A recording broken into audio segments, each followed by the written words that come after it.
A huge thank you to Perfect Climate for sponsoring this video. Perfect Climate is a locally owned heating and air company in Hopstock, Indiana. They are known for their quality service and customer satisfaction. They have been serving the areas of Hopstock and surrounding it since 2009. For more information, visit their website at www.callperfectclimate.com.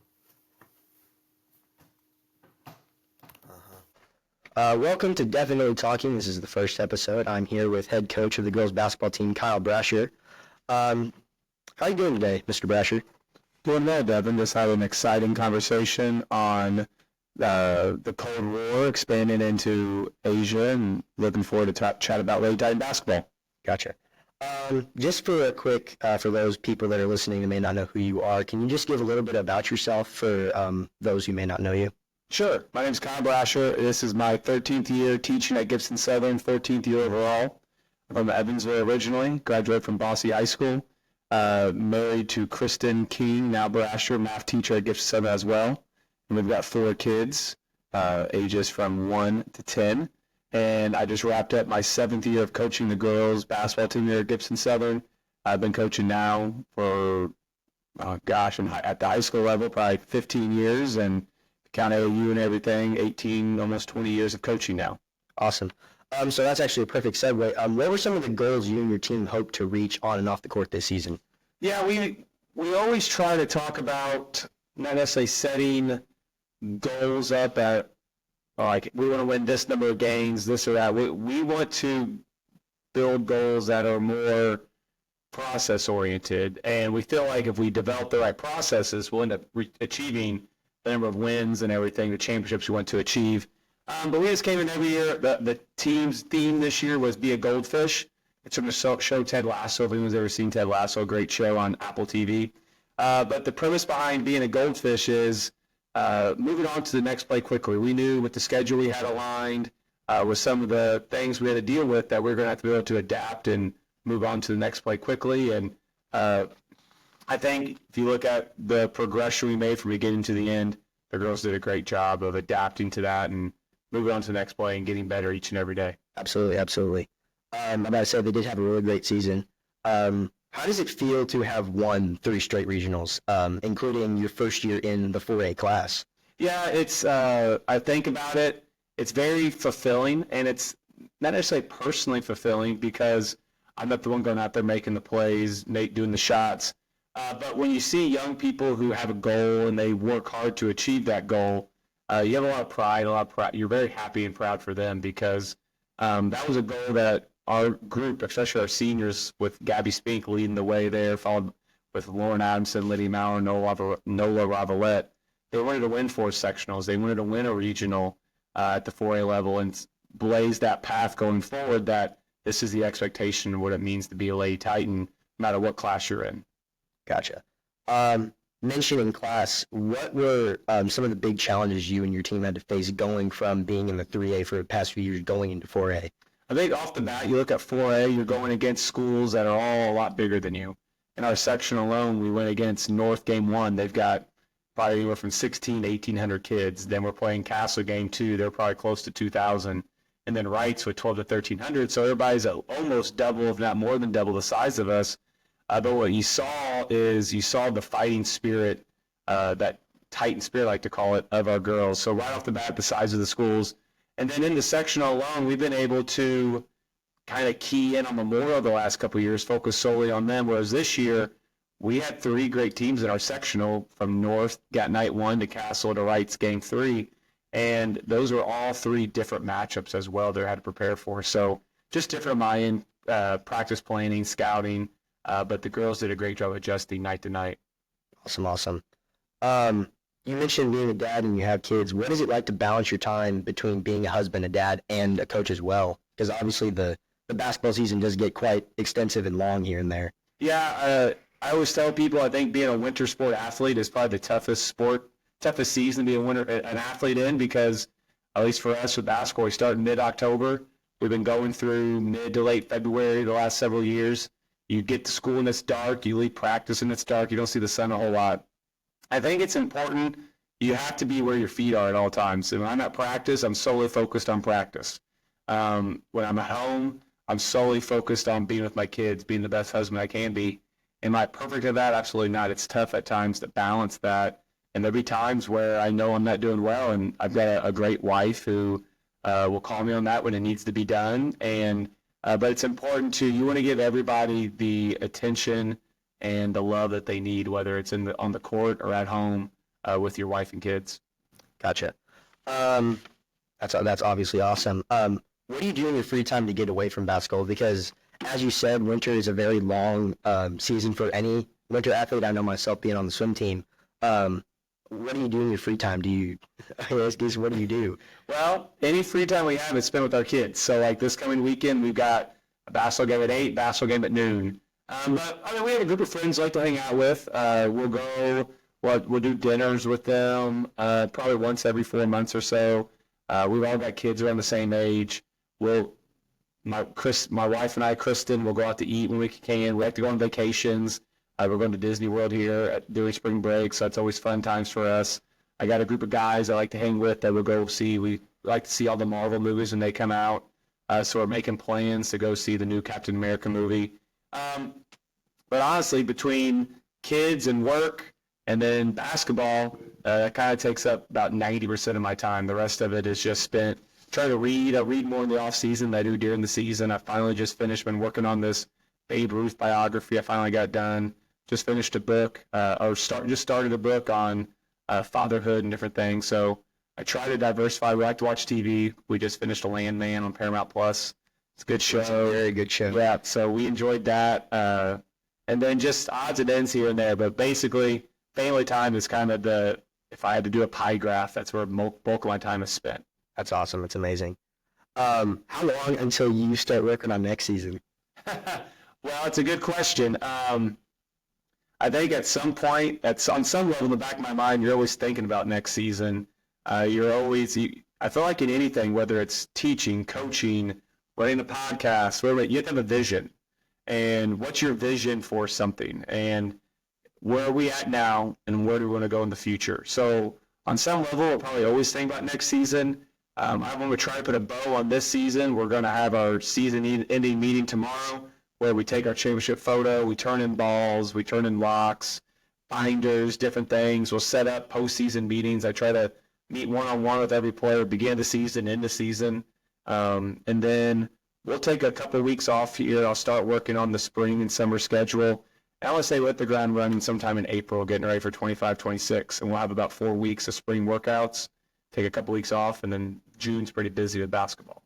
Wow, you guys, this is a year-long commitment for you is what I'm hearing. Yeah, it's definitely a commitment, and it's not a commitment on my end. It's definitely a commitment on the family's end as well, because, I mean, we'll go 2 days a week in the spring here, which isn't much, but when you add in Cameron's got 2 days of baseball, Kinley's got 2 or 3 days of baseball, Luke is starting T-ball, you have to be very organized and planned. We created this was Kristen's idea years ago. We created an Apple calendar, and everything that we have going on is on that calendar, and we'd probably be lost without it. But yeah, it's not.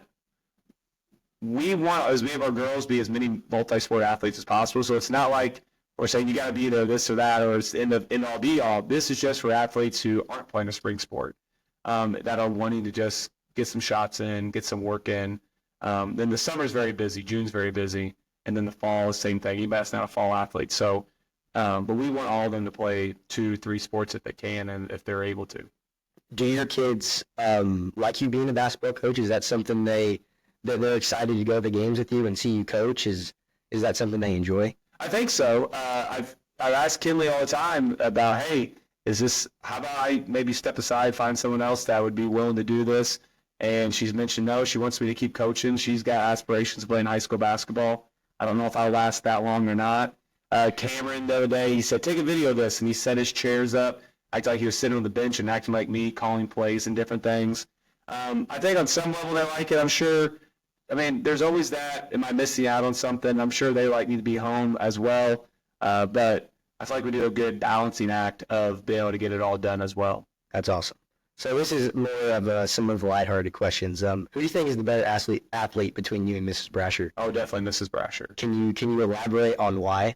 Well, definitely post-injury. For those of you that don't know, I tore my left quad tendon last summer, but definitely post injury hurt. But even before that, she was a Division I softball player. The best I ever got was being a Division III basketball player. So we play pig or pick up or go hit balls, and there's no doubt who the better athlete is between the two of us. That's amazing. So we're going to do a quick segue here into what I like to call any and everything, where we'll talk exactly about that. So these are just some questions just to kind of get your mind off what we've obviously been talking a lot about basketball. So what is your least favorite subject in school? Oh, I really liked math till pre-calc my junior year. I always loved English, always loved social studies. I guess I would, and ironically enough, I started as a bio major. I guess I would have had to have said science in high school. But, I mean, I feel like if you're a teacher, you love being at school. I loved all my science teachers. My worst subject in high school was choir. I took choir my senior year, so I had to get my fine arts credit, and we didn't have – I took photography. That was not a fine art credit back then. So I guess science on some level. Gotcha. Being a dad, you must have a lot of these. What is your go-to dad joke? Oh, man. The one I say a lot is probably, have you heard about the new pirate movie? Well, it's rated R. Oh, man.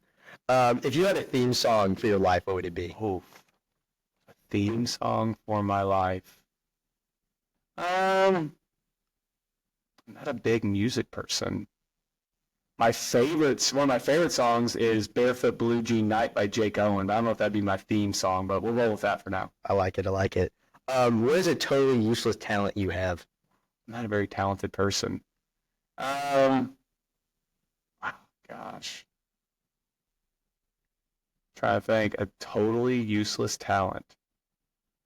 I mean, I guess some people would say the ability, shooting the basketball, I guess we'll say. That's not necessarily getting a whole lot, but I'm not making millions of dollars doing it, so we'll go with that. That's okay. That's okay. What is the weirdest thing you've ever eaten? Oh, I really like alligator tail. Oh, wow. Yeah, alligator tail is really good. We go to Florida and they deep fry it. It's really, really good. I can't say I've had that. I might have to highly recommend it. I might have to try that next time I'm down in Florida. But you gotta be on the coast. You can't have it unless you're it's gotta be fresh, something they just got. Alrighty. What is your favorite flavor of ice cream? Favorite flavor of ice cream. If we're going exotic, it has to be, they don't really sell anymore. The Ben & Jerry's Tonight Dough. It's very good. Just regular ice cream, let's go. I really like when they used to have it, that ice cream shop in Fort Branch. What was it called? By ours. Oh, man. Flora June's. They had that banana split or banana pudding. That was the bomb. I actually got some good news about you. I'm doing a little plug here for one of my classmates, Olivia Olson. She's actually restarting a ice cream shop. It's called Sugar on Main at that same location because her mom now owns it. So I would highly recommend. She's been talking a lot about it, so I would highly recommend going to do that. If they bring the banana pudding back, I'm there for sure. What's something not everyone knows about you? I jumped out of an airplane. I went skydiving once. 2013. So 2013 was a big year. It was the last year before we had kids. So Mrs. Brasher and I each jumped out of an airplane and ran in a half marathon and went to Europe all in 1 year. Wow. Yeah. That is something. And I've got the YouTube video to prove it. So nice. One last thing here before we wrap up at any and everything. If you could be any piece of furniture in your house, which would you be and why? Let's say the couch, because our kids like to sit on it, and then I could at least be with them while they watch TV, whatever it may be. I like it. So getting back into some of the coaching questions. What did you say to the girls after the game Saturday? Obviously, that was a very tough loss. No one here at Gibson Southern wanted that, but what do you say to them after such a successful season and kind of having to see through the negative to see the positive? Yeah, I've not yet mustered the ability to have a great postseason talk after a loss. I think I told them I was proud of them, especially the seniors. I don't know what their expectations were when they came in. I thanked them for letting me coach them. I told them that I'll never forget the 4 years we had together playing and coaching them. I told the younger girls that the bar has been set. Like, this is the expectation that we're going to come out and we're going to play to our hardest every game. We're going to execute to the best we can. And Lady Titan basketball is all about holding ourselves to the highest standard. So they should be proud of what they accomplished and to not hold their heads down, because a lot of teams would have loved to have been playing in the first game of semi-state Saturday, and to be proud of that. That's obviously that is something all of us Titans here are very proud of them. They did an amazing job throughout the season, and to see them make it that far, because to be real honest with you, I was happy with the sectionals, and I honestly was very surprised that we made it that far, and I was beyond overjoyed that we were able to do that again, especially because you have done such an amazing job with the team.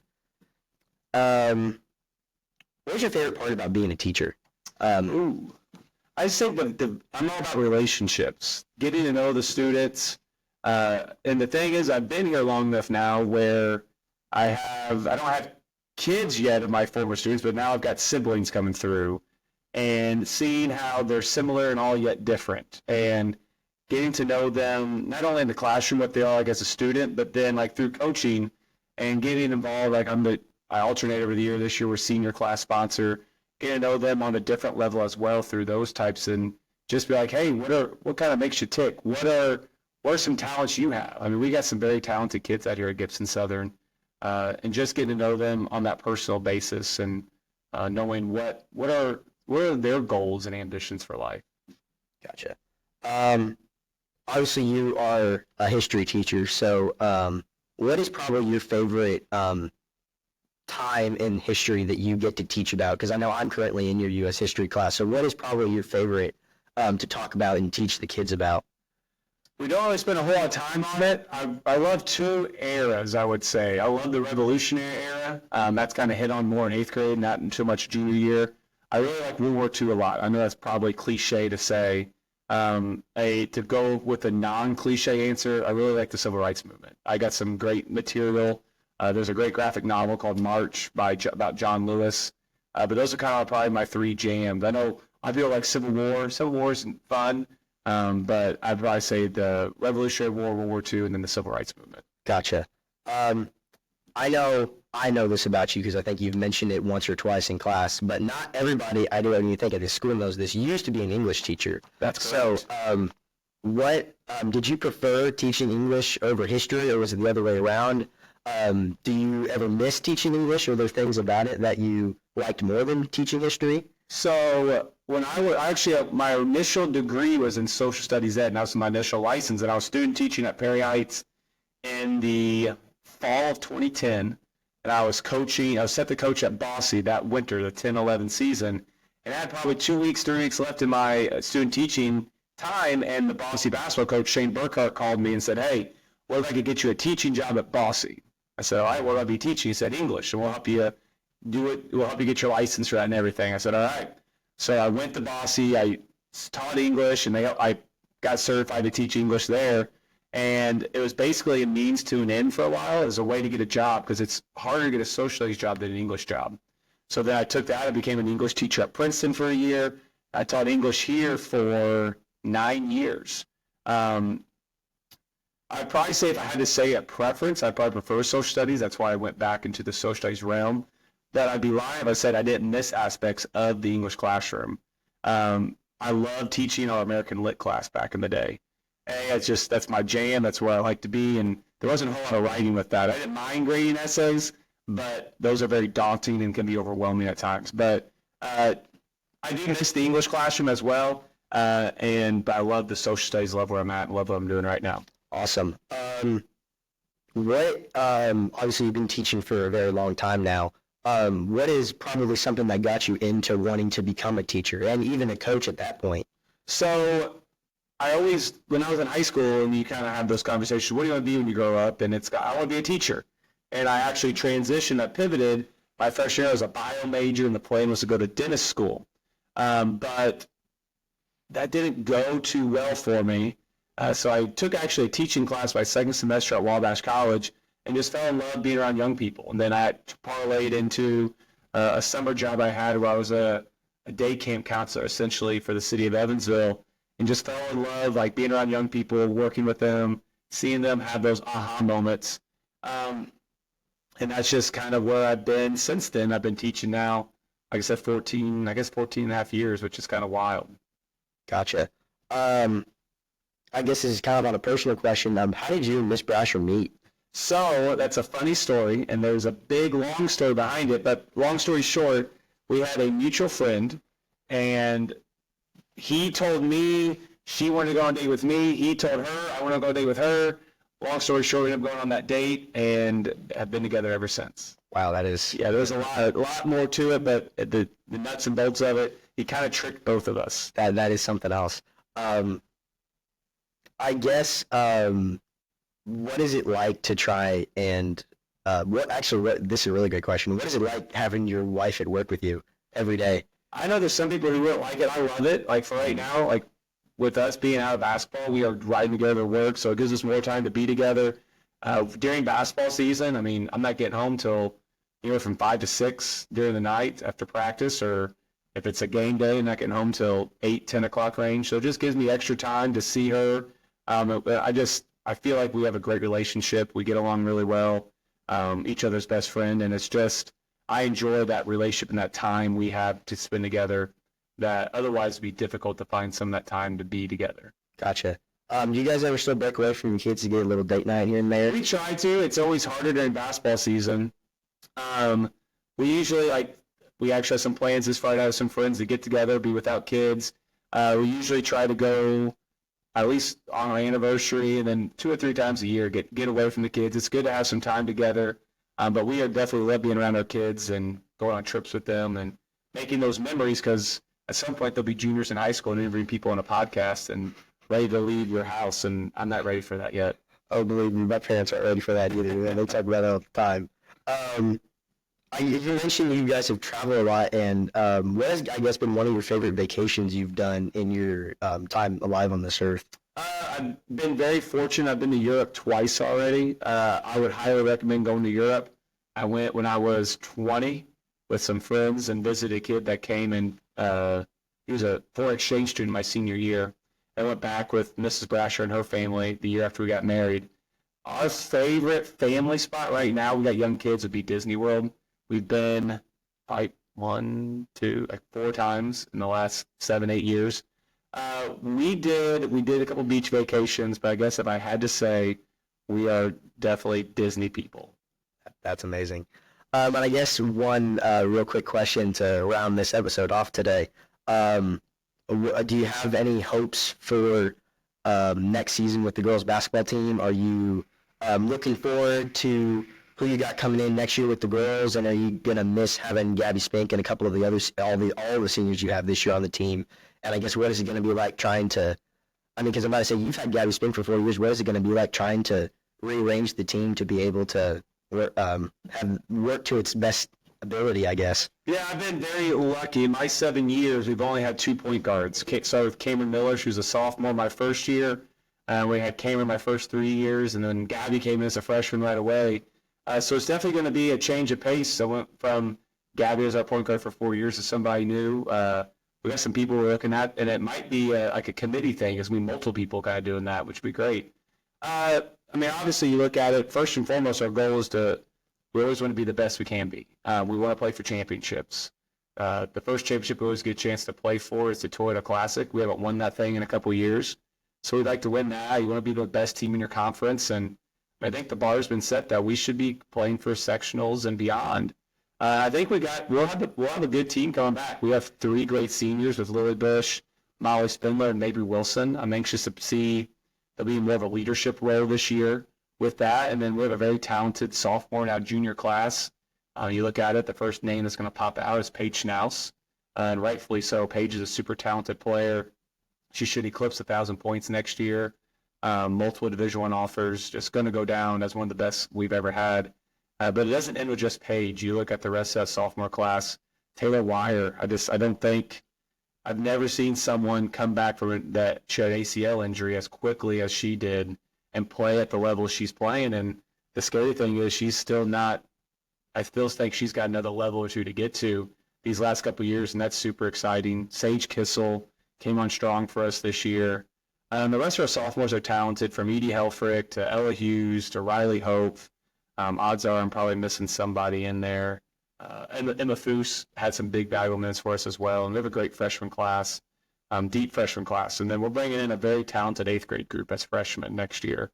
All they've done is win, and I'm anxious to see what that dynamic is like because they're 6-7 deep and they're very talented. We'll have a very talented program top to bottom next year. So it's going to be a competitive summer and a competitive season, and expectations are high. I think we're still got a chance to go and do some special things over the next several years. Absolutely, and I think my fellow Titans are going to be very anxious and very happy to see you guys come out next season. Big thank you to you, Mr. Brasher. We're sitting here in school right now doing this episode, and I appreciate you taking your time out of your planning period to do this with me. And I hope all of you listeners will join in next week when I'm talking with John Adams. But huge thank you to you again, Mr. Brasher. No problem. Thanks for having me, Devin. A huge thank you to Perfect Climate for sponsoring this video. Perfect Climate is a locally owned heating and air company in Hopstadt, Indiana. They are known for their quality service and customer satisfaction. They have been serving the areas of Hopstadt and surrounding it since 2009. For more information, visit their website at www.callperfectclimate.com.